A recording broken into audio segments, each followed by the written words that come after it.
Particulièrement heureuse de vous retrouver pour ce condensé de l'actualité nationale sur ESAE TV. Mesdames, Messieurs, bonsoir et bienvenue. Les titres. À l'affiche des grandes décisions du Conseil des ministres de ce mercredi 10 avril 2019, l'aménagement et le bitumage de la route nationale RN 36, axe Wadon-Adjara, Médé-Djonou, Porto Nouveau, y compris les bretelles, la protection de la façade maritime et de certains postes frontaliers terrestres du Bénin et la mise en place de l'Agence nationale de mécanisation agricole ANAMA. À suivre dans cette édition le point détaillé du conclave gouvernemental hebdomadaire. Les partis de l'opposition, sauf revirement de dernière heure, ne participeront pas à l'élection législative du 28 avril prochain. Le bloc républicain et l'Union progressiste affûtent déjà leurs armes pour les campagnes.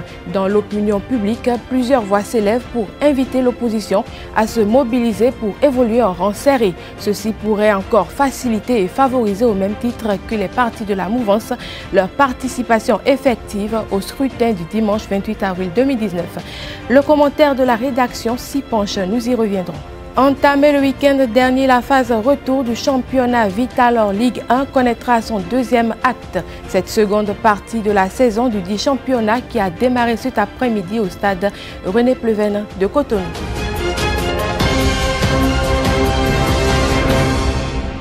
À nouveau, bonsoir et bienvenue. En vue d'améliorer notablement les outils de travail à travers l'utilisation de matériel agricole adapté aux conditions agro-pédologiques, le Conseil des ministres de ce mercredi 10 avril 2019 a adopté le décret portant approbation des statuts de l'Agence nationale de mécanisation agricole ANAMA. Pour plus de détails, je vous invite à suivre le ministre de la Culture, du Tourisme et des Sports, Oswald Omeki. Il est au micro d'Abdel Kader Achirou et de Anifat Boukari.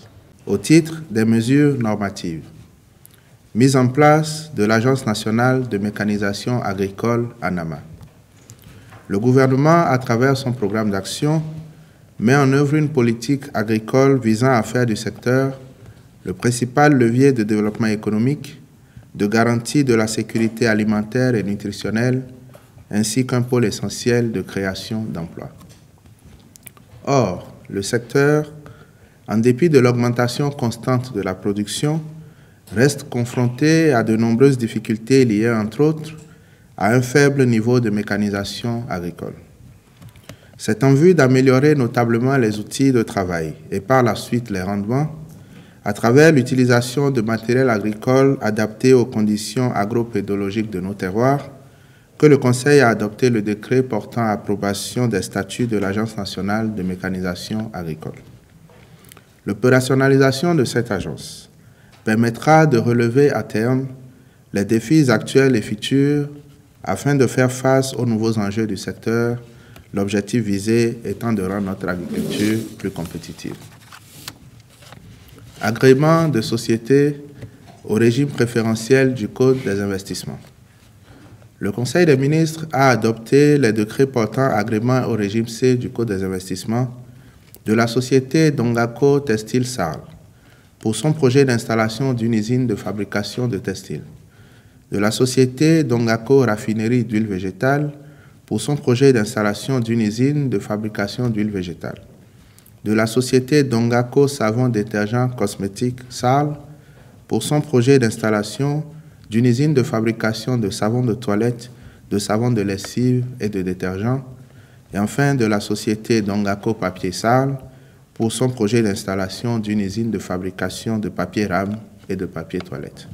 Au cours du même conclave gouvernemental, une décision non moins importante que les précédentes. Il s'agit en effet de l'investissement de 10 milliards de francs CFA pour la rénovation et le démarrage des activités et la création d'emplois pour la cession des usines de décortiquage du riz paddy de Malanville et de Glazoué. On écoute à nouveau le ministre de la Culture, du Tourisme et des Sports, Oswald Omeki. Cession des usines de décortiquage du riz paddy de Malanville et de Glazoué au profit de la société de transformation de riz Sobetri SA.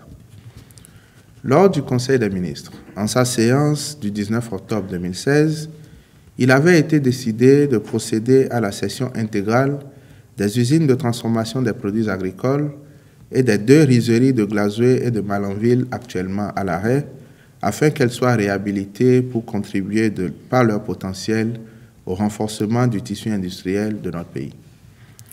Mais l'appel d'offres lancé à cet effet le 18 août 2017 s'est révélé infructueux, car les offres financières reçues étaient largement en deçà des prix d'acquisition et d'installation des usines.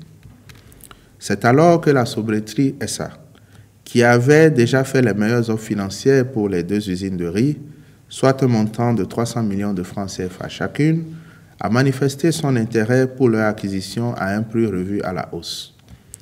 Ainsi, le 14 décembre 2018, elle a soumis une proposition contenant une offre financière globale d'1,5 milliard de francs CFA, une mise aux normes internationales des 2 rizeries pour une capacité de production de 4 tonnes l'heure, soit 24 000 tonnes par usine et par an, et 48 000 tonnes au total pour les 2 usines.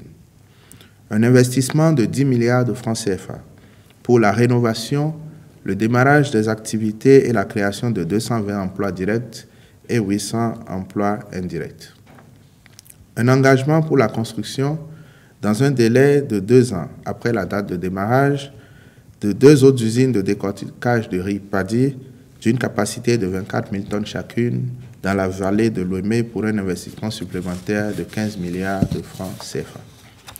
À l'appui de cette offre, la société Sobetri SA a démontré qu'elle est en consortium avec de grands groupes réputés dans le domaine, autant d'atouts qui attestent de la solidité de ses capacités. Au regard donc de la qualité de son dossier, le Conseil des ministres a autorisé la cession des 2 usines à Sobetri SA et instruit le ministre de l'Économie et des Finances de formaliser l'opération. Avant de refermer la page du Conseil des ministres de ce jour, précisons également que la protection de la façade maritime et de certains postes frontaliers terrestres du Bénin constitue une des importantes décisions prises au cours de la dite réunion. Protection de la façade maritime et de certains postes frontaliers terrestres du Bénin. Les actes de piraterie maritime survenant dans la sous-région ouest-africaine ont particulièrement affecté notre pays entre les années 2008 et 2011, sans oublier quelques autres cas survenus ultérieurement. Une telle situation exige une surveillance permanente de nos frontières terrestres et maritimes afin de renforcer la sécurisation de nos eaux et d'en rassurer les usagers. À cet effet, la société norvégienne Vissim AS, mondialement connue comme leader dans la conception des logiciels de surveillance maritime, a été identifiée en raison de son expérience pour fournir des solutions de pointe à notre pays dans le cadre de la protection de toute sa façade maritime ainsi que de certaines de ses frontières terrestres. L'opération, qui vise principalement à renforcer la sécurité autour de nos frontières et du port autonome, permettra de construire un nouveau centre national de contrôle maritime à Cotonou, renforcer la surveillance et la protection des navires locaux contre les effets de la piraterie, surveiller les zones de pollution et détecter les pollutions en mer, améliorer la sécurité et la sûreté du trafic maritime sur le lac Nokoué et nos rivières intérieures. Les solutions que propose la société Vissim AS prennent également en compte le déploiement de radars appropriés le long de la côte béninoise de Grand Popo à Semekrake et ce, jusqu'à la zone économique exclusive afin de mieux lutter contre la pêche illégale et les autres activités répréhensibles des bateaux mouillants dans les eaux béninoises. Autre actualité dans ce journal, les élections législatives de 2019 seront effectives sans la participation des acteurs de l'opposition, sauf changement de dernière minute. Une situation qui résulte de la lassitude des acteurs politiques se réclamant de l'opposition dans la prise en considération des lois liées au code électoral et à la réforme du système partisan. Face à cette situation qui peut être perçue comme un recul démocratique avec l'absence de force politique de l'opposition à ce scrutin, il est d'une nécessité pour l'opposition de se réorganiser et de dynamiser. C'est à cela que s'est intéressé le commentaire du jour qui miroite les enjeux de la création unique et unifiée composée essentiellement des acteurs politiques de l'opposition. Abdelkader Achirou. Et si les formations politiques se réclamant de l'opposition se mettaient ensemble dans un bloc après dissolution de leurs formations politiques respectives pour la création d'un parti politique unique et unifié avec pour idéal la défense des acquis démocratiques. Loin de m'inscrire dans la dynamique de donneur de leçons, une telle initiative tant souhaitée par une frange de l'opposition et prise d'humilité serait très bénéfique politiquement. Imaginons-nous une union sociale libérale des forces Kori.Bénin émergents. Cela restaurerait l'espoir de nombreux de leurs militants à divers niveaux qui, à un moment donné, ont été déçus de l'échec d'une liste unique pour les élections législatives. Échec auquel se sont succédés progressivement des guerres fratricides avec à l'actif des débauches et des propos nauséeux et nauséabonds discréditant partenaires politiques.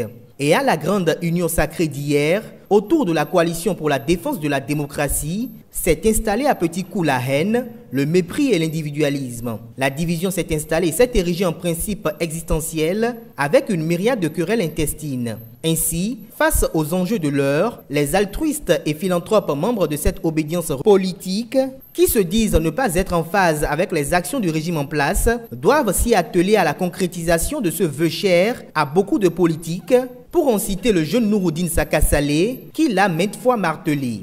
La création d'un tel parti avec une idéologie claire, prenant en compte les désidérata des populations, un logo, des textes et une structuration, tout ceci élaboré et adopté à travers consensualisme, démontrerait leur appréhension de l'essence de la réforme de la charte des partis politiques, qui dans son élan vient mettre fin à l'égocentrisme outrancier, à l'anarchie de grands seigneurs, aux entreprises politiques, au chantage politique, au tribalisme, à l'ethnisme, pour qu'enfin, un politique issu d'une formation politique sérieuse d'envergure nationale puisse prendre le pouvoir et le gérer avec les membres de sa formation politique et d'autres compétences externes. Ce serait aussi une espérance après tant d'autres. Ce parti politique pourrait être dirigé par un présidium, comme cela est le cas chez les progressistes et les républicains. Ce présidium pourrait être également composé de 3 figures charismatiques ayant déjà fait leur preuve sur l'échiquier politique national. Une évidence normative donnerait l'éventualité de retrouver au sein de ce présidium Thomas Boniaï, Sébastien Germain Ajavon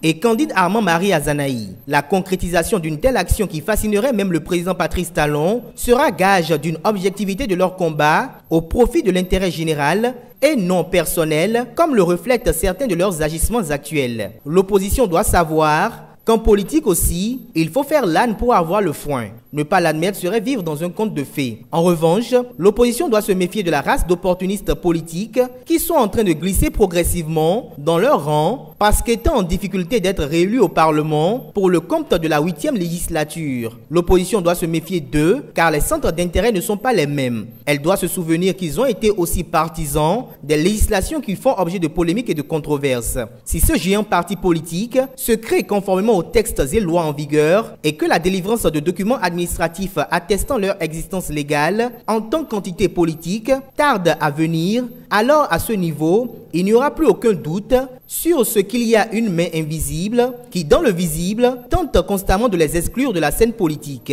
Par ailleurs, être ensemble signifierait choisir un et un seul candidat pour 2021. Une équation qui serait difficile à résoudre quand on sait que les 3 grandes figures charismatiques de l'opposition souhaiteraient respectivement être portées à la magistrature suprême. Boniaï dit à qui veut l'entendre qu'il n'est pas fini. Komi Koutié rumine ce vœu d'être président de la République en 2021 et beaucoup de jeunes, voulant enterrer cette génération de politiciens véreux, assimilables à des sanctions de la chose politique et publique, travaillent dans l'ombre à cet effet. Sébastien Germain Ajavon, bien qu'en promettant aviser à l'avenir sur sa candidature, laisse transparaître dans ses rares prises de parole le besoin irrésistible de venir aux affaires pour offrir beaucoup plus que ses prédécesseurs à travers un mieux-être à toutes et à tous. Une rumeur persistante et insistante révèle que Candide Armand Marie Azanaï, comme d'autres par le passé, est fatigué de croire en une candidature puis se retrouver déçu. Des ambitions subsistent là aussi pour 2021.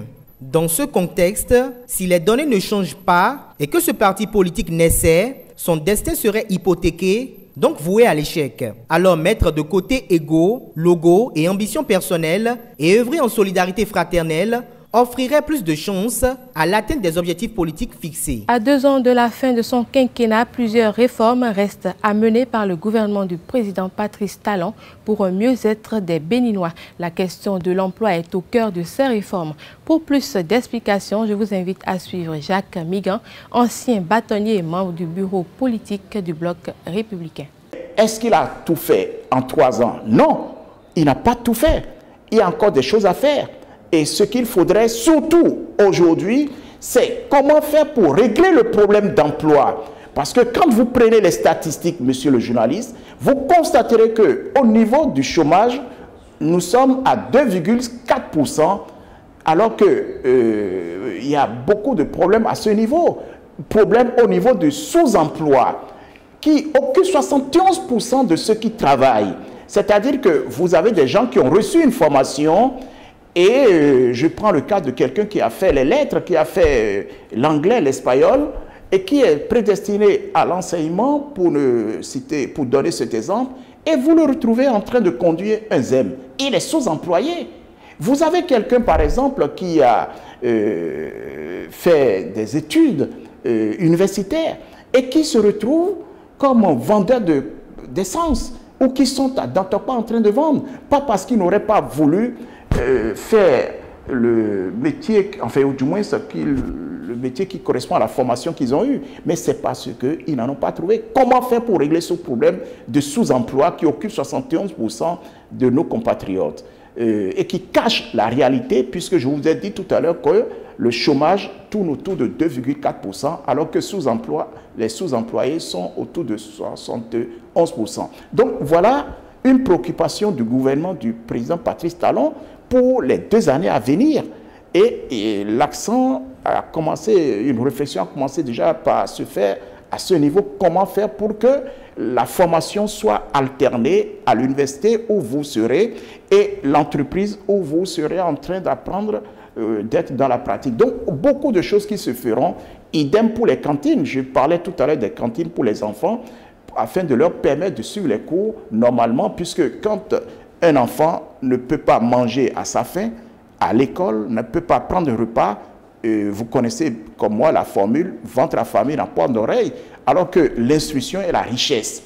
Il faudrait, dans toutes les communes, nous disons, tous les enfants dont les parents ne peuvent pas, à qui les parents ne peuvent pas assurer une nourriture par jour, surtout à midi ou le matin, afin que l'enfant soit apte à étudier, il faut que l'État prenne le relais. Et je vous ai dit tout à l'heure que pour financer cela, c'est à travers la lutte contre la corruption. Et c'est pour la première fois qu'un chef d'État réellement prend ce secteur, ce fléau, lutte contre ce fléau qu'on appelle la corruption. Ce qui n'était pas le cas sous l'Ancien Régime, où nous avions vu un président marcher pour dire « je veux lutter contre la corruption », puis après ça a fait chiche. Bref, c'est pour vous dire qu'en 3 ans déjà, le Bénin est réellement sur orbite. Loin d'être une habitude vestimentaire ou un choix au Bénin, opter pour la friperie représente plutôt pour certains Béninois une bonne affaire. En effet, comparé aux prix proposés dans les prêt-à-porter, ceux des marchés de friperie sont plus abordables. Un détail qui n'est pas pour déplaire à plusieurs Béninois. Nous vous proposons de découvrir le monde de la friperie au Bénin. C'est un reportage de Anifat Boukari et de Jefté Hongé. Installé au cœur de la ville de Cotonou, le marché de friperie Misebo, situé à côté du grand marché d'Antokpa, grouille de monde au quotidien. Dans ce marché, le business de friperie est beaucoup plus l'affaire des Nigériens. Un véritable business autour des habits qui font le bonheur de toutes les couches sociales. Ces vieux vêtements moins chers comparativement au prix des vêtements dans les boutiques sont de différents prix selon la résistance du vêtement. Les habits qu'on vend ici, là, c'est pas comme ce qu'on vend à la boutique, prêt à porter. Ça, c'est à Chota, friperie. Donc, c'était moins cher. Tu peux trouver à une robe à 500, 300. Même, il y a les gens qu'on appelle les BCC, non. Ils viennent ramasser à la fin 50-50 compte. Vous faites, il fait les BCC en gros. ils prenaient un bagage comme ça, là, un colis à 2500, 3000. On vend habits dans un comme ça, 1000 francs, 700. Maintenant, quand le client il ne vient pas encore, l'argent là se diminue. On vend 400, 300. Ces vendeurs de friperies ont choisi de vendre leurs marchandises dans ce marché et non dans les boutiques à cause de l'affluence qui s'y trouve et du coût très élevé du loyer des boutiques. Ça fait de l'argent parce que dans les boutiques, tu vas payer les loyers, chambre à partir de 25 000, 50 000 et les vendeurs de friperies ne peuvent pas trouver cet argent. C'est pourquoi on reste ici. Là, qu'on peut rester dans un hangar. Tu peux même donner à la fin, tu donnes à 1000 francs 500. Et les gens qui contrôlent l'affaire. Très prisé par les Béninois, ces vêtements d'occasion est un véritable business qui fait le bonheur de toutes les couches sociales, mais surtout de ceux qui y vivent. Et rappelons que certains promoteurs de prêt-à-porter viennent aussi s'approvisionner chez les grossistes de Misebo. Ouvrons à présent la virgule sportive. ESAE Football Club va faire face à Énergie ce jeudi au stade René Pleven de Cotonou dans le cadre de la 21e journée de la Vitalor Ligue 1. Ce deuxième acte de la phase retour du championnat a démarré cet après-midi. Les Buffles FC ont reçu Béké pour le derby du Borgou au stade municipal de Parakou. Aspac a effectué un déplacement difficile à Dango pour affronter Asvou. UPI ONM a affronté l'AS Tonnerre de Boïkan sur la pelouse synthétique du campus Tabomey-Calavi. Démarré le week-end dernier, la phase retour du championnat connaîtra 2 matchs par semaine. Cette seconde moitié de la saison sera rude pour les différents clubs engagés dans l'élite béninoise. Chaque point pris sera important au décompte final. Richard Biol, l'entraîneur d'ESAE Football Club, en est conscient. Après la victoire difficile face à l'AS Tonnerre, 1-0 samedi, il s'est exprimé à ce sujet. Nous l'abordons comme on l'avait commencé au début. Seulement aujourd'hui, il faut reconnaître que ça a été un peu plus difficile parce que d'abord, on jouait contre un adversaire qu'on a battu sur ses installations. Donc, ils étaient venus en revanche. Donc, il y avait une très belle équipe de Tonnerre qui jouait bien au ballon. Donc, ça n'a pas été facile. Et puis, dans l'ensemble, j'ai senti que, en tout cas, que mes joueurs étaient un peu épuisés sûrement par le match qu'on a fait le week-end passé, le mercredi passé. On s'est d'aborder les matchs les uns après les autres. Vous savez, aujourd'hui, les matchs de championnat, ce ne sont pas des matchs de championnat, mais c'est des matchs de coupe. Parce que quand vous prenez la Ligue, le classement de la Ligue 1, il y a 12 équipes qui se talonnent. Donc il n'y a aucune n'est encore détachée et aucune n'est encore reléguée. Donc tous les matchs sont des matchs de coupe. Il faut se battre et prendre chaque fois les 3 points. C'est ça. Et c'est ce que nous avons fait ce soir. Ainsi va l'actualité nationale ce mercredi 10 avril 2019. Merci pour votre attention. À bientôt.